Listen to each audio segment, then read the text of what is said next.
We're going to do it. Now, I realize there might not be a lot of you watching this video, but we are going to talk about Chennedy Carter and her foray back into the WNBA. Are the Aces now? Look, they're defending champs, so I get it. So a lot of people say, yeah, they are the team to beat, but they just added one of the best shooting guards in the world to an already stacked roster. I get it. For those who are going to be having, oh, she's been kicked off team. Look, I know, man. Come on. I've done all the videos on it. I have torched Chennedy Carter for a lot of her behavior. I torched Chennedy Carter after her Caitlin Clark incident. I torched Chennedy Carter after the bus incident not long after that. I get it. She has some anger management issues. She has some problems. But as you know, uncensored, unafraid, and I am going to be fair, even if there's somebody I do not like, if they come out and say or do something that I think, hey, you know what? I'm not too thrilled with them, but they got that right and they deserve praise for that, especially if it goes against, you know, if it's going to get them some backlash, let me put it that way. So here's the thing with Chennedy Carter. Look, huge question mark, right? I get it. The Aces took a risk, 100%, but they also decided there's a lot more upside to that if Chennedy Carter comes back appreciative of what she's had and the opportunity she's getting to play in the WNBA again. If she can hold on to that, man, the Aces just wrecked the WNBA in being the team to take that chance, which we're going to get to in a moment, because this isn't just about what she says here. But here's the thing. Again, I'm going to be fair with Chennedy Carter. Do I think, is she going to be okay with a great attitude all season? I don't know. I don't know. But I can tell you this. I like this start. I like what she says here. I like that she sounds, to be fair, she sounds humbled, right? Do you all remember that press conference when it was where she kind of mumbled, sounded very, I don't know, street for lack of a better word. Oh, I ain't taking no Caitlin Clark questions. I ain't taking no Caitlin Clark questions. Remember that? Arrogance, entitlement. You were like, man, where's Ma or Pa? Somebody's got to slap some sense into this lady. Keep that in mind with what she said and how she said it, and then do the same with this. The biggest thing that I was thinking about was just my opponents. I mean, we have Olympians on our team. We have some of the greatest players and scorers in the world. So it's just being able to play with them. It's honestly an honor.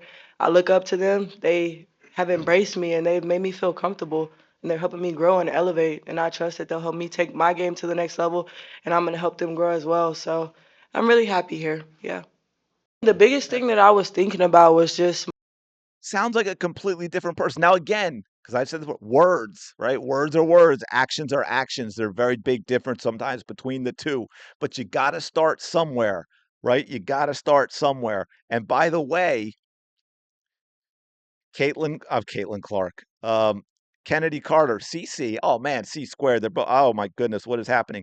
Um, wait. I want to go back because I want to make sure I have the numbers right. Chennedy Carter's Aces preseason debut, a lot like HVL, my friends. 18 points, 5 of 10 from the field, 5 rebounds, 2 assists, led the Aces in scoring. Got to make sure the sound's off because makes it more likely that YouTube lets me show this. But look, when Chennedy Carter is Chennedy Carter, folks, this is what I'm saying.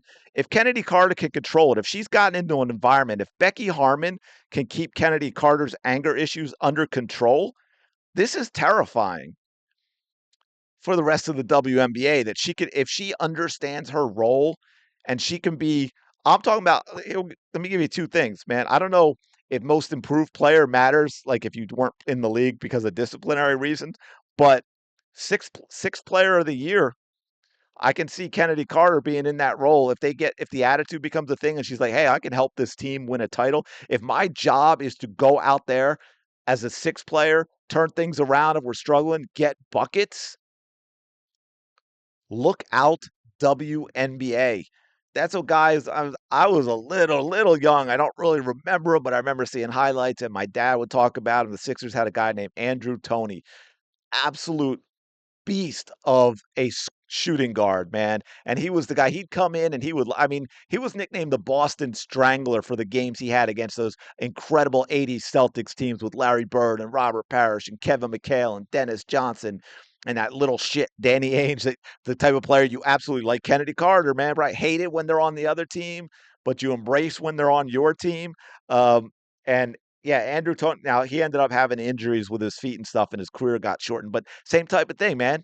He would just come. That was his job. He would come in and he would light things up. And I can see Kennedy Carter, if that is her role, if she goes out and she embraces that, could be a nightmare for the rest of the league, man. So I think all of us, obviously, there are extremes in people's behavior, things that I think you can't come back from in terms of getting yet another chance. But I'm okay with this chance with Kennedy Carter. I've seen worse from other players in this league who still are in this league, right? In terms of flat out fighting, brawling, whether it's on the court or it's in parking lots or any of that stuff. So I'm okay with this. And I think that her behavior, from everything I've heard and researched, isn't so egregious that she doesn't deserve this opportunity. Now, look, if video comes out that she's actually gets into a fist fight with Jackie Young in the locker room or something because she's frustrated that Jackie's getting more minutes than her, all right, fine, then that's it. But I think everyone.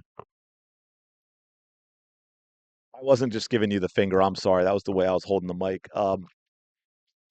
I think everyone, all of us, can appreciate a good redemption story, right? A good villain to hero arc. Let me put it that way, right? I think,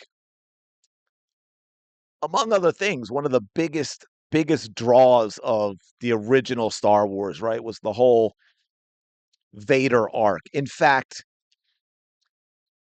one of the biggest things people were looking forward to with the way the movies were structured and going back to the prequels was, how did Vader become Vader, right? They wanted to see that full arc of Anakin Skywalker to Darth Vader back to Anakin Skywalker at the end because of Luke Skywalker, right? And then that's also why some people were so pissed off and so angry about those prequels because they were like, really? That's it? That's what turned Anakin Skywalker into Darth freaking Vader? You have got to be kidding me. Uh, anyway, I'm going to leave it there. What do y'all think about? And look, you don't have to be rooting for Kennedy Carter, okay? I get it. But it's a cool story, right?